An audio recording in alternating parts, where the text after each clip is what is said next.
Assalamualaikum warahmatullahi wabarakatuh. Bismillahirrahmanirrahim. Alhamdulillah wassalatu wassalamu ala sayyidina wa habibina Rasulillah wa ala alihi wa ashabihi wa man tabi'ahu wa nasarahu wa walah, amma ba'd. Alhamdulillah, sama-sama kita panjatkan kesyukuran kepada Allah Subhanahu wa taala. Sekali lagi dapat kita bertemu dalam perbincangan ataupun sedikit tazkirah yang mana kita berdiskusi daripada kitab Tafsir Al-Munir, ataupun kita sama-sama nak mengambil kefahaman, tadabbur dan juga manfaat daripada beberapa potong ayat suci Al-Quranul Karim yang akan kita bincangkan daripada suratul Balad, yang mana telah kita bahaskan daripada ayat yang pertama hinggalah ayat yang ke-7 pada pertemuan yang lalu. Maka pada hari ini kita nak kembali menyambung pada ayat yang ke-8. Ayat yang ke-8 daripada surah Al-Balad, yang mana kalau boleh sedikitlah kalau kita imbau beberapa perkara yang telah kita diskusi atau bahaskan daripada ayat yang sebelum ini, yang mana Allah Subhanahu Wa Taala berfirman daripada awal surah ini tentang menceritakan kemuliaan Al-Balad. Sebab itu surah ini dinamakan suratul Balad, merujuk kepada kalimah yang berada pada ayat yang pertama yang berbunyi a'udzubillahi minasyaitonirrajim. Bismillahirrahmanirrahim. La uqsimu bihadzal balad. La uqsimu bihadzal balad, maknanya Allah Subhanahu wa taala bersumpah, aku bersumpah dengan al-balad. Al-balad merujuk kepada negeri yang dimaksudkan adalah Makkatul Mukarramah, yang kita tahu Makkah adalah bumi yang tersimpan padanya pelbagai fadail, kelebihan, terutamanya di sudut ganjaran ataupun gandaan pahala yang diperolehi oleh orang-orang yang mendirikan salat dengan baik, dengan sempurna di tanah suci Makkah, Makkatul Mukarramah itu, yang kita tahu menjadi kiblat kita lah, Kaabah di sana, dan menjadi satu pusat himpunan ummah di seluruh dunia ini datang berhimpun di sana pada musim haji. Baik. Jadi beberapa ayat awal ini ya menceritakan tentang mukadimah kepada surah ini perihal keadaan manusia itu. Apabila Allah Subhanahu Wa Taala menyebut laqad khalaqnal insana fi kabad pada ayat yang keempat tu kan, Allah sebut apa? Laqad khalaqnal insana fi kabad, telah pun kami menciptakan manusia itu fi kabad, dalam keadaan manusia itu berasa susah, berasa sengsara, berasa maksudnya kehidupan manusia tu dia rasa susah. Tetapi susah tu bukan sampai susah yang kita kata tidak ada jalan keluar. Allah Ta'ala memang menciptakan kehidupan kita di dunia ini untuk diuji, untuk Allah Ta'ala ni test kita, untuk Allah Ta'ala kalau bahasa mudah Allah bebankan kita dengan beberapa perkara yang semua bebanan itu, tanggungjawab itu kan adalah perkara yang mungkin atau bukan mungkin, pasti boleh kita uruskan, kita kata kawal, kita dapat tadbirnya ataupun kita kontrol perkara-perkara atau bebanan tanggungjawab itu dengan panduan-panduan yang Allah Ta'ala sediakan. Jadi begitulah keadaannya juga kalau kita, bukan kita nak membandingkan, tapi sekadar untuk kita melihat analogi mudah. Bagaimana kalau seorang guru itu mengajar kepada anak muridnya, kemudian dibebankan dengan peperiksaan, kan? Tidak lebih bebanan peperiksaan itu sehingga budak itu ataupun murid itu terpaksa pulun ataupun study bersungguh-sungguh untuk dilihat resultnya, kesungguhannya itu bagaimana setelah dia disediakan ramuannya, disediakan jawapannya, disediakan panduannya, sehingga dia dinilai bagus, dia dinilai sukses oleh penilainya lah, ataupun kita kata kalau di dunia ni dan konteks peperiksaan, of course kalau yang excellent dia akan masuk sekolah yang bagus, universiti yang bagus, begitulah.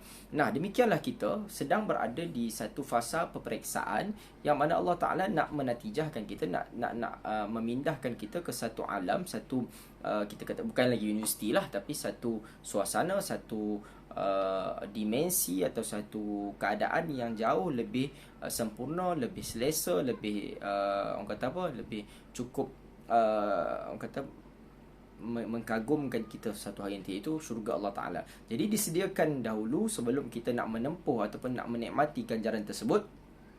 Kita terpaksa melalui cabaran-cabaran, dugaan-dugaan, rintangan-rintangan yang disediakan. Sebab itu kita susah.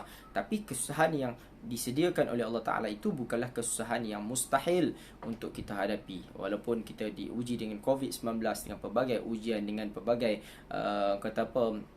cabaran ketika ini, dengan kehilangan kerja sebahagian kita, dengan kehilangan sumber pendapatan dan seumpamanya, tetapi yakinlah kita kepada Allah Subhanahu Wa Taala akan jalan keluar bagi segala kemelut ini.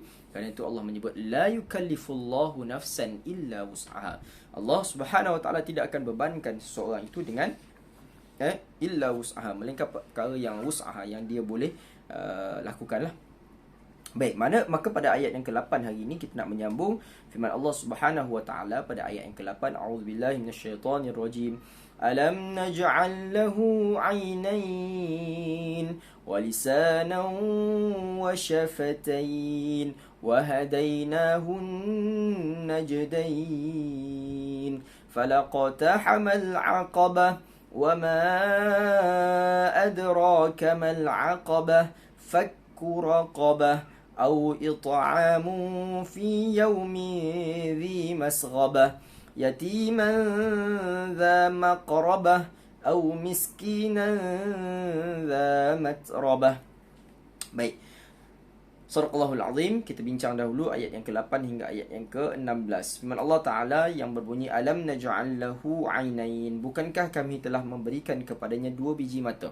Nampak Allah Ta'ala mention tentang mata, anugerah mata ini. Kemudian walisanan wa syafatain, lidah dan juga syafatain. Apa dia? Bibir. Syafatain, yakni 2 bibir lah.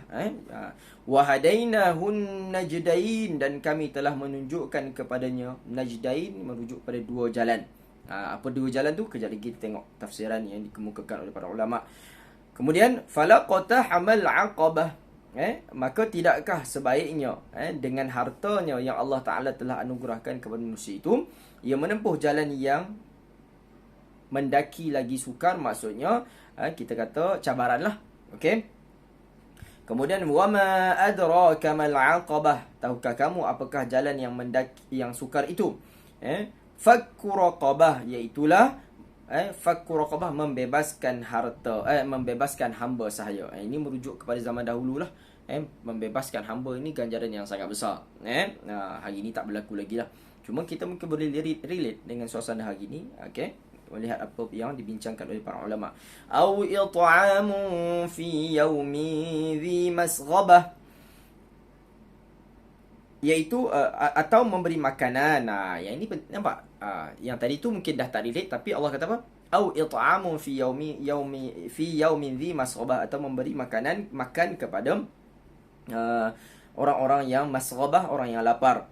Atau iaitu yatiman dha maqrabah, atau memberi makan kepada anak yatim yang ada hubungan kerabat. Au miskinan dha matrabah, atau memberi makan kepada orang miskin yang sangat-sangat matrabah, yang sangat-sangat memerlukan, yang sangat fakir, miskin lagi fakir. Okey, mari kita lihat perbincangan yang dikemukakan oleh para ulama berkaitan dengan ayat yang telah kita baca tadi. Baik, kata Allah Subhanahu Wa Taala, alam naj'al lahu 'ainain, kan? Bukankah kami telah menjadikan atau memberikan kepada mereka itu, apa dia? Ainain. Ainain, 2 biji mata. Apa dia 2 biji mata? 2 biji mata ni bukanlah sekadar kita nak bincang anggota, tak. Maksudnya nikmat melihat. Nikmat melihat ini yang Allah anugerahkan kepada kita, of course sudah tentu tujuannya untuk kita gunakan penglihatan ini pada perkara yang Allah redai. Menjadi satu persoalan besar, ataupun kita kata jadi satu fenomena lah, maksud kita kata menjadi satu tabiat lah. Tabiat dalam hidup kita. Mata ni menjadi salah satu sumber dosa kebanyakan kita. Maknanya dengan mata ini kita banyak melihat benda yang Allah murkai, kan? Sepatutnya kita lihat benda yang Allah redai lah. Tengok Al-Quran, tengok alam semesta dari segi menzahirkan rasa kebesaran Allah Subhanahu Wa Taala. Tapi duka citanya dengan mata ini jugalah Allah Ta'ala anugerahkan kepada kita, kita gunakan melihat benda-benda yang mungkar, benda-benda yang Allah tak suka. Tengok aurat orang, tak kisah sama ada orang lelaki tengok aurat perempuan, orang perempuan tengok orang lelaki, aurat orang lelaki. Kita melihat kemungkaran-kemungkaran yang berlaku dengan hari ini, dengan lambakan kita tengok contohnya video ataupun orang kata apa, video atau poster atau apa sahaja yang bertujuan menarik perhatian orang dengan penglihatan. Umpamanya kita lihat golongan-golongan yang of course yang tak beriman dengan Allah mendedahkan diri mereka untuk tontonan khalayak, kan? Sama ada memang tujuan untuk pemasaran, tujuan untuk kita kata memang tujuannya contohnya dalam dunia porno. Ini semua adalah perkara-perkara yang kita katakan merosakkan nilai anugerah yang Allah Ta'ala kurniakan kepada kita. Ini yang perlu kita insafi bersama. Sebab kita tidak ada pilihan, tuan-tuan, abang-abang, kakak, hadirat yang dirahmati Allah. Tidak ada pilihan. Apabila yang disebutkan anugerah, ia mesti dijaga, ia mesti dipelihara, ia mesti digunakan pada perkara yang baik, kan? Kita ambil contoh. Saya suka bagi contoh ni bukan nak menyamakan anugerah Tuhan dengan pemberian kita sesama manusia, tapi mudah faham. Contoh, kita bagi duit pada anak kita. Ni orang normal lah, orang yang positif hidupnya. Dia bagi satu jumlah, anak dia katakan RM10, RM20. Apa yang dia nak anak dia beli? Of course dia nak anak dia beli benda yang bermanfaat. Paling tidak pun benda yang tak merugikan atau benda yang tidak mensia-siakan. Umpamanya dia beli makanan, kan? Pun kalau makanan, kita masih mengharap dia beli makanan yang berkhasiat, kan? Kita tak mengharapkan dia beli jajan, kita tak mengharapkan dia benda-benda mungkinlah jajan normal lah, orang makan sikit. Tapi kalau boleh, kita nak yang terbaik daripada apa yang kita berikan kepada dia. Betul? Setuju? Kan? Kita belikan handphone untuk dia. Kita belikan apa? Kenderaan untuk anak kita. Of course, kita nak dia guna kenderaan tu, dia nak pergi study, dia pergi masjid, surah, Masya Allah, Tabarakallah. Kalau dia beli handphone, dia nak buat research dan sebagainya. Tak adalah orang yang normal, dia mengharapkan kau dia beli, dia bagi pada seorang anugerah, bagi sesuatu, kau gunalah benda ni untuk menjahanamkan diri kau. Nah, demikianlah Allah Subhanahu Wa Taala menganugerahkan kepada kita penglihatan berkaitan dengan ayat ini, dengan tujuan untuk menjadikan hamba itu guna nikmat penglihatan tu untuk kebaikan. Tapi macam yang kita sebut tadi lah, sebab mereka dia kata apa sini, tidakkah aku telah kurniakan kepada kamu wahai manusia dengan keupayaan, kan? Keupayaan iaitu dengan membelanjakan harta dengan kemasyhuran dan nama. Jadi dua mata untuk kamu melihat. Jadi merujuk kepada harta ni tadi, ayat yang sebelum ni, kerana Allah Ta'ala ada menyebut pada ayat yang keberapa tu, kita tengok sikit. Apabila manusia menyebut yaqutu ahlaktu malan lubada, ayat nombor 6 tu kan, dia kata aku telah menghabiskan harta aku yang banyak untuk keduniaan tu kan. Jadi Allah Ta'ala persoalkanlah harta itu untuk kebaikan sepatutnya, kan? Jadi merujuk kepada ayat yang kita baca tadi, alam naj'al lahu ainain, iaitu Allah kata dua biji mata kamu itu, lidah dan juga lidah akan berkata-kata serta bibir yang menyembunyikan kelemahan, dan maksudnya tidak akan menyembunyikan kelemahan dan kekurangan diri. Dengan adanya mulut kamu boleh bercakap, makan dan menambahkan kecantikan para serupa kamu. Jadi semua ini nikmat Allah Subhanahu Wa Taala berikan kepada manusia dengan ciptaan yang azim, yang cukup luar biasa, adalah bertujuan untuk digunakan nikmat itu kepada jalan yang Allah redai. Kemudian Allah sebut apa tadi? Alam naj'al lahu 'ainain wa lisanan wa syafatain wa hadainahun najdain, dan kami telah menunjukkan kepadanya dua jalan. Yakni, tidakkah aku jelaskan dan beritahu kepada kamu jalan kebaikan dan keburukan? Dua jalan tu maksud ada dua, satu jalan kebaikan, satu jalan keburukan. Dan di mana kami memperuntukkan suatu alat yang membezakan di antara keduanya di dalam fitrah yang kamu yang sejahtera. Kami kurniakan juga kepada kamu akal dan pemikiran yang mampu mengetahui keelokan, eloknya perkara yang baik dan keburukan perkara yang tidak baik, serta dimensi setiap perkara yang tersebut. Maknanya dengan anugerah mulut ataupun mata, mulut dilengkapi dengan anugerah akal, sebab mata dan mulut tidak juga boleh memberikan kebaikan, maksudnya kebaikan dunia dan akhirat, seandainya tidak ada akal. Umpamanya orang yang gila contohnya, tetap ada penglihatan, tetap ada mulut, tapi tak adalah, kita kata yalah, walaupun mereka itu bukan mukallaf, tidak ada taklifan di dosa dan pahala kalau dia gila berkecil, tapi maknanya secara tabiatnya, kalaulah seseorang itu hanya ada mulut dan mata, macam binatang juga, tanpa akal yang bergerak untuk memimpin mata dan mulut dan seluruh anggota yang lain itu untuk kebaikan, maka sia-sia juga kehidupannya. Jadi nikmat yang jauh lebih besar pada itu di segi apa yang Allah anugerahkan pada tubuh kita, jasad kita, iaitulah al-aqlu. Cuma al-aqlu, of course, saya tak ingat saya dah bahas di surah tuan-tuan, bagaimana akal ini, kalau kita rujuk pada Al-Quran, saban kali Allah ulang kalimah Al-Quran itu merujuk kepada penggunaan apa dia? Lafaz fi'lun, kata kerja, yang merujuk kepada akal. Ia mesti digerakkan, ia mesti bekerja, ia mesti berfikir, ia mesti digerakkan setiap hari. Sebab itu bila kita dituntut untuk banyak membaca, supaya kita baca, of course, kalau baca mesti nak kena faham kan. Saya dah bahas, kalau tak silap saya, sebanyak kali saya kata kalau Al-Quran ini mesti merujuk pada bila baca kita cuba hasilkan kefahaman. Dukun cerita kalau baca tak ada kefahaman kan. Jadi kita nak baca Al-Quran ada kefahaman lah. Maka dengan akal, kemudian mendidik ataupun menjadikan penglihatan dan mulut atau anggota-anggota lain itu dibentuk ataupun dipandu dengan akal yang disirami dengan iman, disirami dengan ilmu yang bermanfaat, dengan ilmu yang mampu membedakan antara buruk dan baik. Maka dengan akal tadi menatijahkan perbuatan kita, tingkah laku kita, penglihatan atau mulut yang bercakap ini perkara-perkara yang disukai oleh Allah Subhanahu Wa Taala. Baik. Dua jalan itu tadi ialah jalan yang baik dan sebaliknya yang kita sebut tadi. Bagi menunjukkan betapa kedua-duanya adalah susah dan sulit. Yakni jalan, okey, jadi untuk menuju jalan yang baik dan buruk itu sebenarnya ia perlu bergerak, ia perlu kepada suatu tindakan, sama ada baik ataupun tidak kan. Kalau baik, of course kita kena banyakkan melakukan ketaatan. Keburukan pun demikian juga kan. Kalau kita tak bergerak mana-mana, tak berlakulah kan. Jadi kita sendiri yang decide mana kita nak pergi. Ini menunjukkan betapa jalan berkenaan memerlukan mujahadah diri untuk merentasinya dengan penuh tenaga dan pantas. Jadi sebenarnya bukanlah kata kalau nak buat baik je susah, nak buat jahat pun taklah senang kan. Kalau orang nak buat jahat, nak kena, kalau hari ni jahat mungkin tak susah sangat lah, dengan scam, dengan duduk kat rumah, boleh call orang buat macam-macam lah, penipuan kan. Tapi maknanya perlu kepada gerak kerja. Duduk saja gitu tak ada jahat apa kan.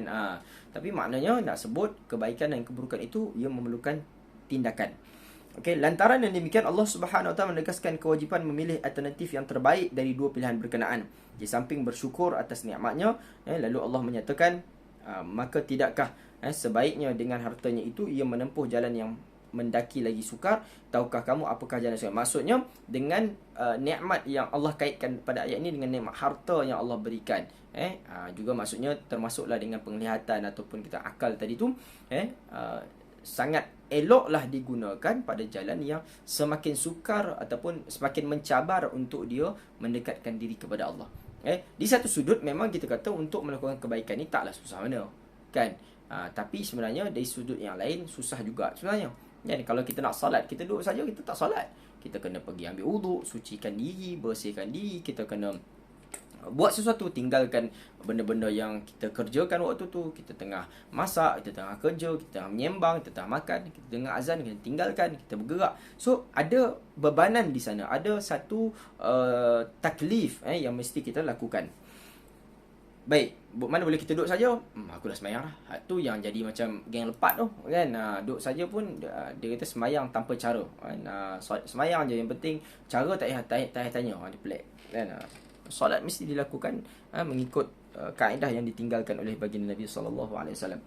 Sesungguhnya menempuhi dan melalui jalan yang sulit itu boleh dilakukan sama ada dengan membebas dan memberikan yang haikal. Jadi ayat yang tadi tu Allah Ta'ala sebut cara untuk dilakukan maknanya benda yang susah tu, benda yang kita kata ada kesusahan nak melakukan ketaatan itu, iaitu dengan apa? Dengan fakku raqabah, membebaskan harta. Dan kita telah sebut tadi bagaimana tidaklah berlaku lagi hari ini membebaskan hamba. Tapi apa yang disambung oleh Allah Ta'ala itu jelas, iaitu apa dia? Au it'amu fi yaumi dhi masrabah, iaitu memberi makan kepada golongan dhi masrabah yang sangat-sangat memerlukan, kan? Sangat kelaparan lah. Jadi hari ini kita tengok tuan-tuan, antara sunnah yang baik iaitu memang bagi makan lah.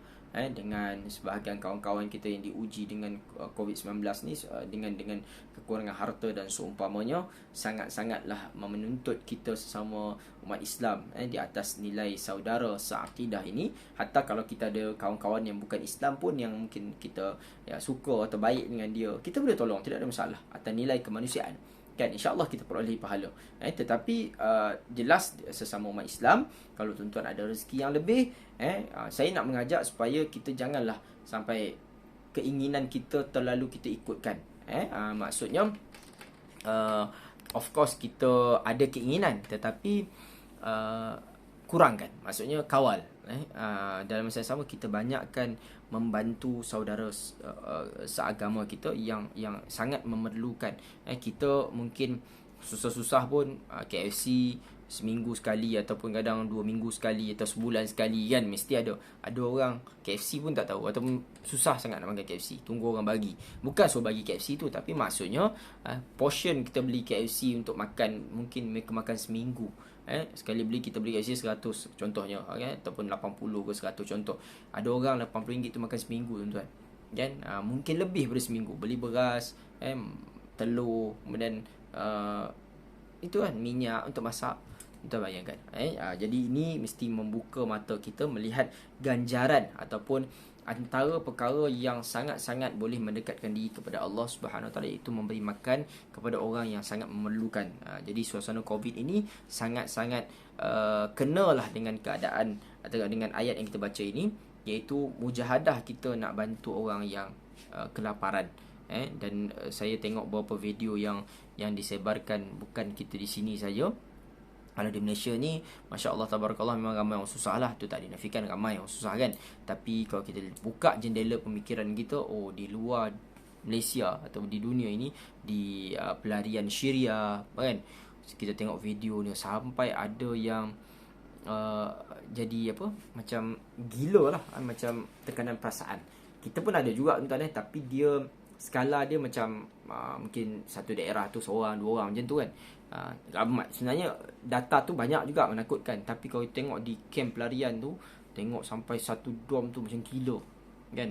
Jadi macam memang tekanan habis lah. Harta semua dah tak ada, keluarga pun tak tahu ke mana. Memang tak tahu lah, saya tak terbayang macam mana seksanya mereka, kan? Di atas kezaliman pihak-pihak yang inilah memusnahkan kehidupan mereka, kan? Walaupun yalah, mudah-mudahan syurga lah buat mereka, tapi apa yang kita lihat tu sangat-sangat kata apa,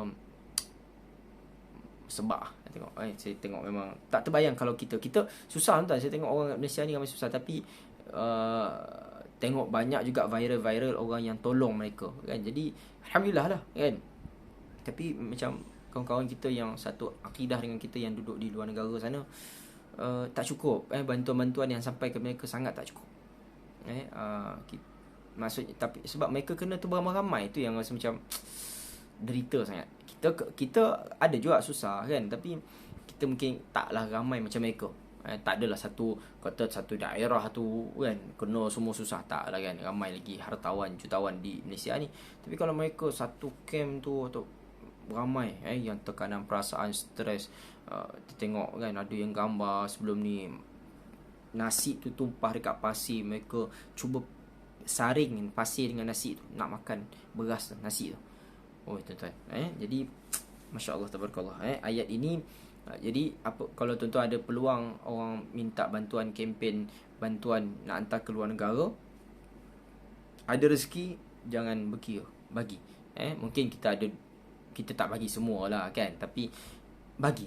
Sebab insya-Allah pasti Allah ganti. Kan, pasti Allah ganti. Kalau tak di dunia, confirm di akhirat. Dan sebab tuan-tuan, kalau kita terlalu menyimpan ni bukan tak bagus, sangat bagus, dituntut lagi kan. Tapi mesti kita seimbangkan lah. Bukan seimbang tu sama banyak, tapi ada portion dalam harta yang Allah anugerahkan kepada kita tu untuk kita salurkan kepada orang yang sangat-sangat memerlukan. Kita duk fikir, oh aku nanti habis COVID ni aku nak pergi shopping, aku nak pergi berjalan kan. Saya tengok ada satu orang public figure tu kan, businessman tu kan, sedih tak dapat shopping satu dunia kan kerana COVID kan. Tak apalah dia mampu, tapi maknanya kita pun kalau boleh adalah keinginan macam tu nak berjalan kan. Tapi kita fikir balik, COVID ni bukan masa untuk fikir tu. Fikir kawan-kawan kita yang kelaparan, yang sengsara, yang tak ada, yang macam-macam lah kesusahan hari ni yang kita tengok di Malaysia satu hal, di dunia pun. Jadi kalau orang yang memang hartanya berlebih, kita pun janganlah tunggu berlebih sungguh kan. Kalau sekadar yang cukup, kemudian ada juga lebihan sedikit, kita salurkan, tak banyak sikit.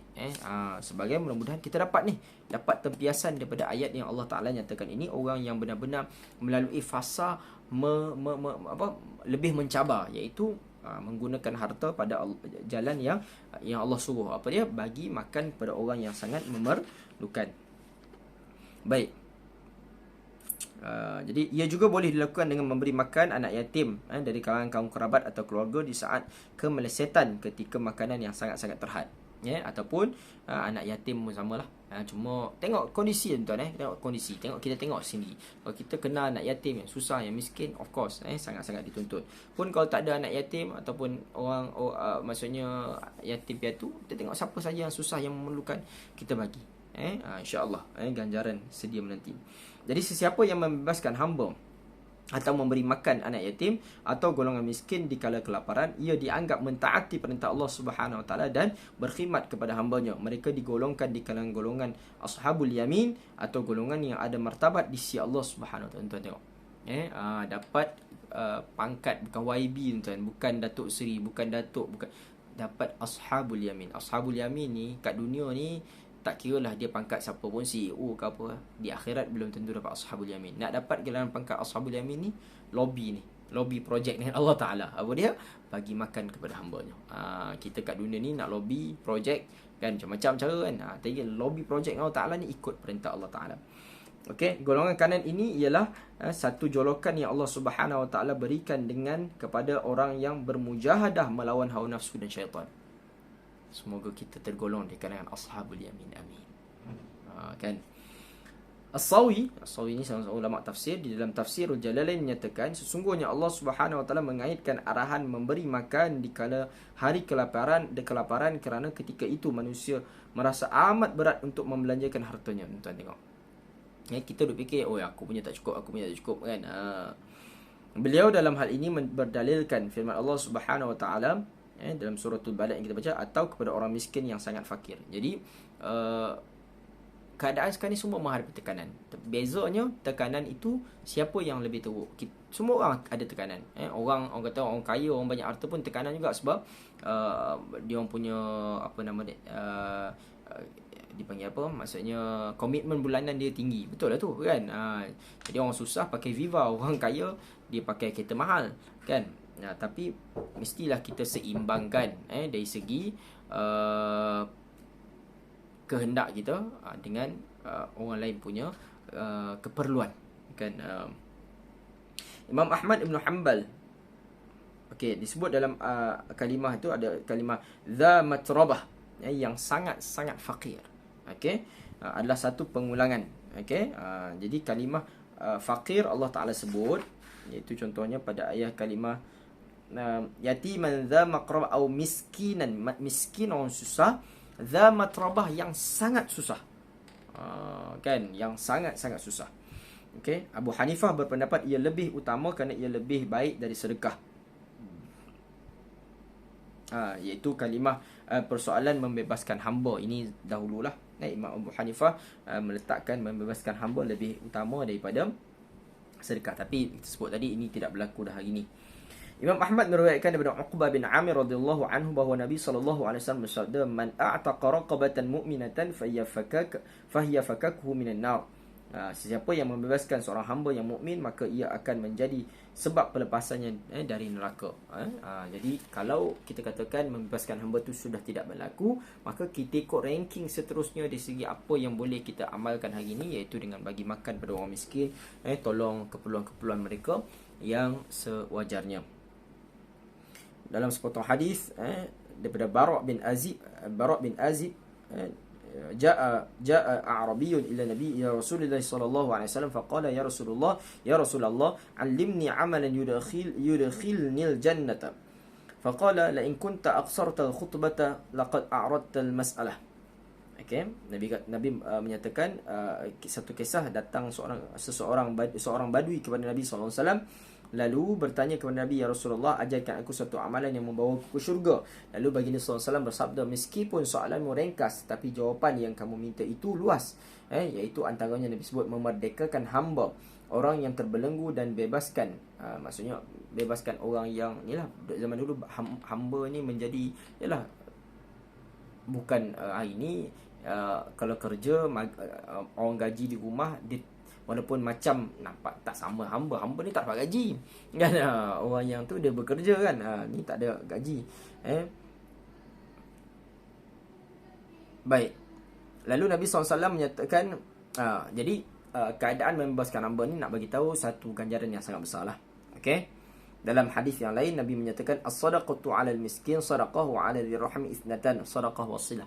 Jadi kalau kita kemudian berkaitan dengan sedekah pula, sedekah kepada orang biasa, sedekah kepada ahli keluarga ada dua pilihan. Ada dua ganjaran. Satu sedekah pahala, satu lagi menguatkan silaturahim.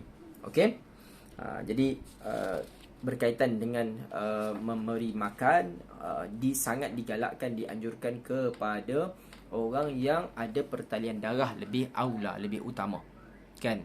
Tapi kalau ada beradik saudara kita memang dah kaya, dah senang hidup, okeylah kan. Tapi kalau orang tu dia susah, jangan kita utamakan yang luar, utamakan yang ada perhubungan pertalian darah. Okey tuan-tuan Jadi itu yang kita boleh bahas pada pertemuan ini, dan beberapa ayat yang kita baca ini iaitu berkaitan dengan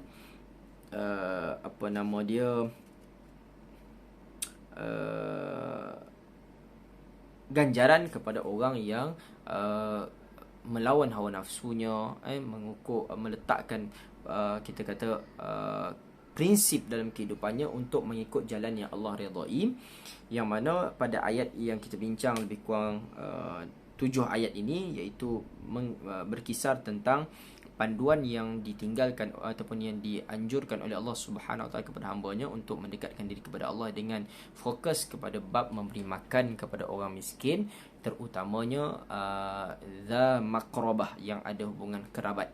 Okey, tapi macam kita sebut, kalau keluarga kita memang keluarga yang senang, alhamdulillah, kita boleh luaskan lagi pemberian kita itu kepada anak yatim, orang susah dan seumpamanya, kerana mereka sangat-sangat memerlukan. Okey, jadi di suasana pandemik ini, tuan-tuan yang ada rezeki lebih, carilah mereka ini semua. Mudah-mudahan kita tergolong di kalangan ashabul yamin, yang Allah Ta'ala anugerahkan pangkat dan darjat yang besar di sisi Allah Subhanahu Wa Taala. Okey, jadi sekadar itu dulu untuk pertemuan kita pada kali ini. InsyaAllah pada pertemuan datang kita sambung lagi sedikit, kemudian kita akan masuk ke surah yang baru insya-Allah, iaitu suratul Syams insya-Allah. Jadi saya mohon maaf di atas keterlanjuran bicara, terlajak kata. Yang baik pastilah daripada Allah Subhanahu Wa Taala, yang kurang di atas yang kurang pasti di atas kelemahan saya sendiri. Aqulu qawli hadza wa astaghfirullahal azim li wa lakum. Wassalamu alaikum warahmatullahi wabarakatuh.